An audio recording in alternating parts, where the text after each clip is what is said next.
And from Orange County, accused of killing her 11-year-old son, has been officially charged with murder and could appear in court later today.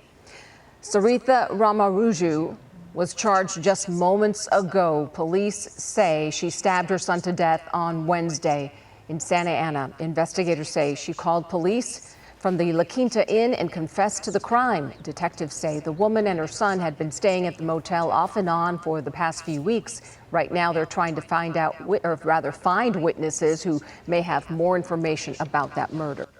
New details tonight in the killing of a retired detective on Long Island. Police say he was shot to death by his own son, and it happened just a day after the father reported his son missing. News 4's Paisley Cheng live in Dix Hills with the shock in that neighborhood tonight, Paisley.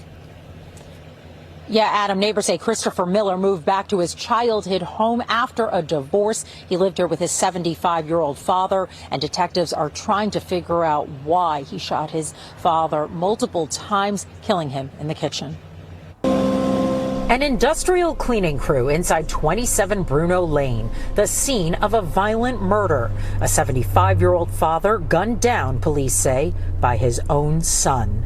It's a tragedy. It's a real terrible thing. It's real unsettling, to be honest with you. Prosecutors say Christopher fired 4 times from his shotgun, killing his father in his kitchen. He then ran down Bruno Lane and into a neighbor's backyard shed where police found him. Christopher pleaded not guilty by insanity in court today.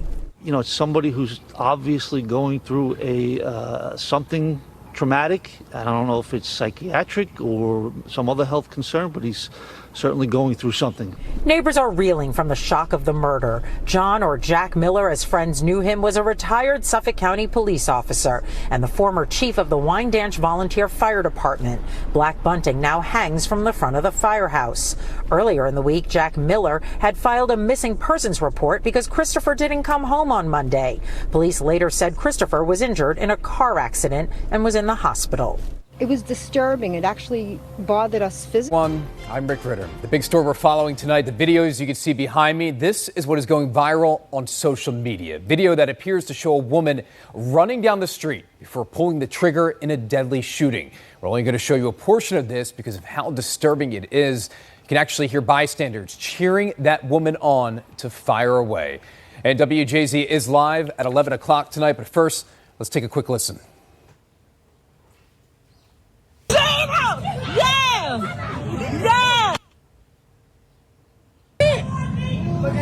Oh my God! Oh my God! And that was the snippet of it there. As we were saying, Kelsey Kushner has been on this story from the beginning at police headquarters for us tonight. And Kelsey, you spoke with a witness who saw that scene play out. What did they have to say? Rick, well, that witness who wants to stay unidentified says this entire fight all started over a man. Cell phone video captures the chaos at East Preston and Greenmount Avenue in North Baltimore, where Baltimore City Police say 31-year-old Shaikima Turner was shot to death. The guy had to get this far. It really didn't. One witness who asked to conceal her identity tells WJZ the shooting stemmed from multiple arguments throughout the day between Turner and another woman. That witness says the tension started over a man. They went to my neighbor's house, banging, kicking on the door, saying, "Come outside, we want to fight, we want to fight." Those arguments then escalated into the streets. This video, now circulating on social media, shows a woman running down East Preston with a gun in her hand, chasing after who is believed to be Turner in the distance. The lady grabbed her purse, chased her down the street, shot her. Wow. Everybody left the lady to die on the corner. You can hear bystanders cheering the woman on, then gunshots. It was just a lot of chaos. Police say investigators arrived on the scene and Turner was taken to a hospital where she died. It's all over nothing, over a boy. It didn't have to turn out this way. Now, police are still investigating this incident. They said they are aware of that video that's now gone viral on social media, and they're speaking to the appropriate people. They are asking if anybody has any additional information to contact them immediately. Reporting live tonight, Kelsey Kushner for WJZ. Beyond disturbing, Kelsey, thank you. Jersey, where a woman was found shot to death near railroad tracks in Paterson, and police say it appears that she was shot in the head. News 4's Adam Harding is there. And Adam, what have you learned? Well, investigators right now are still trying to find some surveillance video that may give them a better idea of what exactly happened leading up to this apparent homicide. The victim's body found about 100 yards down the train tracks right over my shoulder here in an industrial part of Paterson in Passaic County. Let me show you some ground video from earlier today as investigators began combing over this scene looking for any evidence. The victim at this point has not yet been identified, and investigators have yet to reveal any information about her possible killer and the whereabouts of any suspects in this case or the circumstances leading up to this victim's death. All we have been told right now from the prosecutor's office is that the woman's body was found just after 3 this morning in this industrial part of the city. Neighbors right now are stunned. To see this happen to her is very sad for our community, and to lose their life so terribly like this is just a shame. It's a shame. You know? I feel bad. My condolences go out to her family, and I just hope justice be served. Never happened in this area. It's a quiet area. It's an industrial area. And Gilma, if you're familiar at all with Paterson, this is not an area that tends to see a lot of foot traffic, a lot of vehicle traffic. It is somewhat isolated in the city, all the more puzzling to investigators who right now are trying to determine the circumstances that led to this unidentified woman being killed. We're live in Paterson, Passaic County. I'm Adam Harding, News 4, New York. Now to a disturbing attack in Queens. Police say a 7-year-old boy was assaulted by a stranger right in front of his mom. This happened on the subway while the mom and her son were waiting for the F train. And News 4's Mark Santia is live in Long Island City with a look here at who police are trying to track down. Mark. Yeah, Adam, police are working this case right now, and we're talking about a 7-year-old child, a second grader, attacked by a stranger. Just to have that done, it was really unbelievable. A Queens mom who does not want to be identified is talking about a frightening attack on a crowded subway platform. Police say this woman, seen here going through a turnstile, attacked the woman and her 7-year-old as they waited for the F train on a Sunday afternoon here at the 21st Street Queensbridge subway station. It was no reason for her to do it, especially when she had room to go the other way. Mom says this woman shoved her way by, throwing an elbow into her 7-year-old son, sending the child to the ground. Me seeing my 7-year-old crying, it was and then he grabbed me. Mom confronted the stranger, asking why she would hurt a second grader. She says the woman attacked again. I was like, what are you doing? And she was like, he's in my way. I'm like, he's not in your way. You had the whole clear way. You could have went that way. And she was like, I'll do it again. I'm like, you're not going to hit him again. And then that's when she took her hand and hit him in his face. Mom says it got worse. The woman threatened her family with a knife. She just pulled it out and was like, I'll cut you, you come any closer. Police say after the attack, the suspect boarded a Q100 MTA bus. Mom snapped this photo. That's really concerning that, she had no remorse of what she did. While the bruises have healed, Mom says her 7-year-old son is emotionally traumatized, refusing to set foot on a train. He hasn't been on the train since. He doesn't want to get back on the train. He's nervous when people come next to him. If you recognize the woman in that photo and in those videos, you're asked to call police immediately. A reward is being offered. We're live tonight in Queens. I'm Mark Santia, News 4 New York. And now to this disturbing story. Police are investigating after a man was set on fire in Times Square. Well, police say they're looking for a suspect who knows the victim and, according to the Post, was arguing with him moments before he was set on fire. Good day's Briella Tomasetti live in Times Square. Briella, a lot of questions going on with this. You're trying to get to the bottom of the situation. What are you hearing? Yeah, Janet Deshani, good morning. And unfortunately, the few details you just told me right now is the extent, really, of what we know about the brazen attack happening here in Times Square. We also know this, though. It took place hours before the start of the New York City half marathon, with thousands of runners passing by just about a block away from this crime scene. I just came and I saw him over there, and he was just kind of on fire. Right. Police received a 911 call just before 4 a.m. for a person on fire at 41st Street and 7th Avenue. When officers arrived, they found that 45-year-old man with injuries that are too graphic to show on TV. First responders doused the flames with a fire extinguisher. The victim suffered burns to his face and arms and was taken to New York Presbyterian Weill Cornell Medical Center in stable condition. Detectives say it appears the suspect and victim knew each other and are canvassing the busy area for security camera footage with hopes of tracking him down. They also spoke with a female companion of the victim. And I'm just totally shocked. So much is happening around here in New York. It's unbelievable. Yesterday's attack comes 3 months after 57-year-old Debrina Kwam was set on fire and killed by a man on a Coney Island F train. That man, a Guatemalan migrant named Sebastian Zapeta, was taken into custody hours later, and he has since been charged with murder and arson. Now, getting back to this attack here in Times Square, the New York Post is reporting that the victim and the suspect were, yes, arguing when suddenly that suspect pulled a flammable liquid from a nearby food cart and doused the victim in it before using a lighter to ignite him in flames. Police would not confirm that right now with us, but we're still waiting for more information. For now, we're live here in Times Square. Dana Tashani, back to you. We begin with that bodega worker stabbed in East Harlem. His co-workers say the attacker has come into the store before and caused trouble, but this time he got violent. Eyewitness News reporter Darla Miles live outside the bodega in East Harlem with what we know. Darla. Mike and Sade, the bodega is open right now, and the injured worker is still at the hospital. He was stabbed almost all the way through his throat with either a screwdriver or a long knife kind of object. It's still not clear, but what we do know is that he bolted out of the store this morning, chasing after the guy who did that to him, just by instinct. You would figure this man was just stabbed in the neck. He's wounded. He comes out and he chases this guy. With the adrenaline pumping, this 24-year-old immigrant from North Africa is seen charging back into the bodega where he works with his chest bloodied and using his shirt to apply pressure to his neck. He wasn't expecting that this guy was going to pull out a long knife, a long screwdriver, and lunge at him. It all started Tuesday morning around 10:30 at this bodega on 3rd Avenue and East 116th in East Harlem. Employees at the bodega say this man entered the store, loitered for a few minutes before asking the clerk for money. The suspect goes off camera in the surveillance video, but emerges waving a knife and seems to be arguing with the person behind the counter.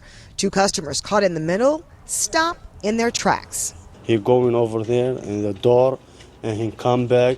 He got a sim like in a knife and he cut the cashier Mohammed in the neck, A few seconds after the suspect leaves, the victim is seen running out of the store behind him. As he blood over there, the cops he coming, he checking his blood for the chest and he locked the door. Police say the suspect is a known homeless person with whom the store has had ongoing disputes about shoplifting. Thank God he's still alive, okay? But the problem is, how do you prevent this? You prevent it by making sure that these people that commit these types of crimes are locked up. Again, that bodega worker expected to survive his injuries, but the extent of that stab wound through his neck still not known, the extent of those injuries. If you recognize the man in that surveillance video or know anything about this incident, please call Crime Stoppers at 1-800-577-TIPS. Reporting live in East Harlem, Darla Miles, Channel 7 Eyewitness News. 32 says from the time he was 12, he was kept in an 8 by 9 foot room. Yeah, and it wasn't until he took matters into his own hands that he was found. Fox 8's Teresa Priolo is in the newsroom with these disturbing details, to say the least, Teresa. Yeah, incredibly disturbing. Steve and Natasha, this is a story that came to light because of a 911 call for a house on fire. What authorities say they found was a fire set by a man who was held captive inside of his home for 2 decades. We want to warn you, the story and the details of it are difficult to hear. The man says he intentionally set that fire because he wanted his freedom. He's 32 years old. He weighs just 68 pounds. Waterbury, Connecticut police say he was so emaciated that his body resembled that of a patient with advanced cancer. The man was trapped inside of his home, he says, drinking from the toilet to stay hydrated. He was held inside of a room that had multiple locks on the outside of the door. He says his stepmother, 56-year-old Kimberly Sullivan, subjected him to prolonged prolonged abuse, starvation, severe neglect, and inhumane treatment. She's charged with assault, kidnapping, unlawful restraint, cruelty to persons, and reckless endangerment. There's an adult that was 5'9" and 68 pounds. There's some apparent orthopedic issues. The room was very small. Honestly, when I read about it and talk to the investigators and overlook the interviews, it was worse than the conditions of a jail cell. Yeah, let that sink in. The victim claims his stepmother and another person found him after he lit that fire, and they tried to wash his face to clean him up before firefighters arrived. They also said they tried to remove a bolt lock from the door frame. So the last time this man really interacted with the outside world was when he was in grade school, but he stopped going to school in 4th grade when family services started asking questions. The last time police were in this home was last April. The stepmother's attorney says these charges are outlandish. What we have right now are allegations. And yes, sometimes allegations look bad, but that's why we have a process. And that's why we have a defense. And we intend to mount one in this case. And we intend to push back on all the allegations that have been made against her. Right, so if you're like me and you're wondering, how did this go on for 2 decades without anybody noticing? Some neighbors say they had no idea that the man was even in the house. But the man's former school principal says, quote, "We knew it, we reported it, and not a thing was done." Steve, back to you. Wow, lots to still figure out how that all took place for so long, allegedly. All right, Teresa, thanks so much. It is video that you are seeing here first from our 8 News Now investigators. A man waving a knife on an RTC bus before brutally stabbing another passenger. That passenger surviving with 27 stab wounds. Good evening. I'm Denise Valdez. And I'm Brian Loftus. Now that passenger is suing over security, leading 8 News Now investigator David Charnes to revisit safety on the bus system. Right, Denise, 2 years ago, we showed you this video of a man stabbing a passenger nearly 3 dozen times, killing him. We uncovered how it took 4 minutes for that driver to stop, let the other passengers off. This all sparked some massive outcry from bus drivers and riders who told us they feared for their safety. Now amid another high-profile incident, we wanted to know what's changed and if RTC is making inroads in keeping you safe. You can only see smoke so many times until you know there is a fire. It's a fire, attorney Don Paradiso says, has been burning for years. Safety has been an issue on RTC buses in this city for a very long time. Safety that now involves Paradiso representing a man stabbed more than 2 dozen times while riding this bus last June. On this busy night, Joseph Lopez and his fiancée decided to ride this packed double-decker back to their hotel. Video the 8 News Now investigators obtained shows the pair sitting across from 27-year-old Davinsky Tungadua, who appears to be waving around a knife. The assailant has the stabbing instrument out in his hand for quite some time. It's clearly visible. Within minutes, Lopez would be fighting for his life. The lawsuit claims RTC failed to protect passengers like Lopez, who in the aftermath lost his ability to walk. What would that security look like? There should probably be a security guard on the buses, especially on the busier routes at all times. Paradiso has been in your corner reporting on over and over again carjackings. This week, Baltimore police arrested 4 teens they say carjacked a 76-year-old woman in West Baltimore. WJZ is live at police headquarters downtown. And Dennis Valera, you obtained surveillance video of this incident. Yes, Nikki, I did. And in that video, you can see a group of 4 approaching this woman in her car, forcibly removing her from it and then driving off with her car. Now, this comes as Baltimore police have been touting lowered crime rates. Now, before a city council committee this week, police say they remain hyper-focused on juvenile crime. It happened fast Tuesday morning. A security camera caught the moments a car pulled up to a 76-year-old woman parked along Washington Boulevard in West Baltimore. 4 teens can be seen getting out, forcibly removing the woman, and then driving off with her car. Police say they are arrested less than 24 hours later, just up the street around Keene Avenue exit of I-95. 3 15-year-olds and a 16-year-old. One of the 15-year-olds charged as an adult. People WJZ spoke with say more needs to be done about juvenile crime in Baltimore. They need to do something with the young children to keep them occupied so they don't think about doing the things that they do. At a hearing this week, Baltimore police leaders told City Council's Public Safety Committee juvenile crime remains a priority, working with the State Department of Juvenile Services, or DJS, to identify repeat offenders. WJZ has learned one of the suspects in the Washington Boulevard carjacking has been arrested for this crime before, a recurring theme with these type of crimes. In reference to where these individuals are, working with DJS in reference to trying to troubleshoot our hotspots, in reference to monitoring problematic individuals, reaching out to individuals and trying to extract, and then those who are doing the harm to our community, as well as those who are falling, into the gaps that services may be needed through other entities. In an effort to tackle this rising concern, police have also been modifying their processes to keep tabs on juvenile offenders, starting with the booking process. Let's say a youth is arrested in a district and it's for a paper referral, which means it's a misdemeanor offense. They then send the CC number to juvenile booking.